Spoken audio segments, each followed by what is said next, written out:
സംസ്ഥാനത്തെ സർക്കാർ ആശുപത്രികളുടെ സുരക്ഷയിൽ സർക്കാർ കാണിക്കുന്ന ഗുരുതര അനാസ്ഥ അതിനെക്കുറിച്ച് എങ്ങനെ വിലയിരുത്താമെന്നുള്ളതാണ്.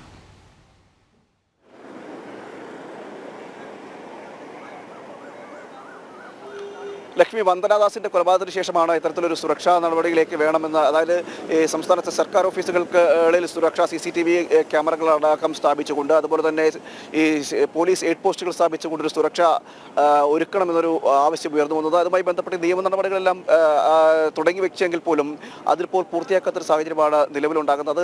മുഖ്യമന്ത്രി തന്നെ നേരത്തെ പറഞ്ഞിരുന്നു ഇതുമായി ബന്ധപ്പെട്ടുള്ള നടപടികൾ ആരംഭിക്കുമെന്നും, അല്ലെങ്കിൽ എല്ലാ ആശുപത്രികളടക്കം ഇത്തരത്തിൽ ഒരു സുരക്ഷാ ക്രമീകരണങ്ങൾ ഒരുക്കും എന്ന് പറഞ്ഞെങ്കിൽ പോലും ഇപ്പോൾ പറഞ്ഞിരുന്നു. എന്നാൽ അത് എങ്ങും എത്തിയില്ല എന്ന് വേണം നമുക്ക് ഇപ്പോൾ മുഖ്യമന്ത്രിയുടെ വാക്കുകളിലൂടെ തന്നെ മനസ്സിലാക്കാൻ. കഴിഞ്ഞ ദിവസം P. അബ്ദുൾ റഹ്മാന്റെ ചോദ്യങ്ങൾക്കാണ് മുഖ്യമന്ത്രി പറഞ്ഞത് ഇത്തരത്തിലൊരു ഒരുക്കം, അല്ലെങ്കിൽ ഇതുമായി ബന്ധപ്പെട്ട് ഒരു പോലീസിൽ നിന്ന് തന്നെ ഒരു സ്പെഷ്യലായിട്ടുള്ളൊരു ഒരു സമിതി രൂപീകരിക്കുവാനുള്ള, അല്ലെങ്കിൽ ഒരു റിക്രൂട്ട്മെന്റ് നടത്തുവാനുള്ള നടപടിക്രമങ്ങളൊന്നും ആയിട്ടില്ല എന്നാണ് മുഖ്യമന്ത്രി അറിയിച്ചിരിക്കുന്നത്. അത് സഭയിൽ തന്നെയാണ് അറിയിച്ചിരിക്കുന്നത്. അതായത് ഇതിനെ ഒരു സ്പെഷ്യലായിട്ട് പോലീസിലെ ഒരു റിക്രൂട്ട്മെന്റ് നടത്തിക്കൊണ്ട് ഒരു ടീമിനെ രൂപീകരിച്ചുകൊണ്ട് അത്തരത്തിൽ ഒരു സെക്യൂരിറ്റി സംവിധാനം സ്ഥാപിക്കണമെന്നായിരുന്നു നീക്കം. എന്നാൽ അതിനു വേണ്ടിയിട്ടുള്ള നടപടിക്രമങ്ങളൊന്നും ആരംഭിച്ചില്ല എന്നാണ് മുഖ്യമന്ത്രി തന്നെ ഇപ്പോൾ സഭയിൽ സൂചിപ്പിച്ചിരിക്കുന്നത്.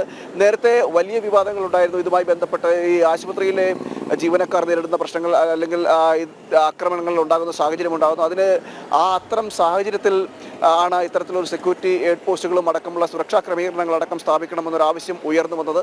എന്നാൽ അത് ഇതുവരെ നടപ്പിലാക്കാൻ സാധിച്ചിട്ടില്ല എന്നാണ് ഏറ്റവും പുതിയതായിട്ട് നമുക്ക് പങ്കുവയ്ക്കാൻ കഴിയുന്നത്. മാത്രമല്ല, ഈ പിണറായി സർക്കാരിന്റെ കാലത്താണ് ഏറ്റവും കൂടുതൽ ആശുപത്രികളിൽ, അല്ലെങ്കിൽ ആശുപത്രി ജീവനക്കാർക്ക് നേരെ ആക്രമണം ഉണ്ടാകുന്നത്. ഏകദേശം 300-ലധികം ആളുകൾ ഇത്തരത്തിൽ ആക്രമിക്കപ്പെടുന്ന ഒരു സാഹചര്യം ഉണ്ടായിരുന്നു. തിരുവനന്തപുരം, കൊല്ലം, തൃശ്ശൂർ അടക്കമുള്ള പല ജില്ലകളിലും ഇത്തരത്തിൽ ആശുപത്രി ജീവനക്കാർക്ക് നേരെ പ്രകോപനപരമായ രീതിയിലുള്ള നടപടികൾ ഉണ്ടാവുകയും ആക്രമണങ്ങൾ ഉണ്ടാവുകയും ഒക്കെ ചെയ്തിരുന്നു.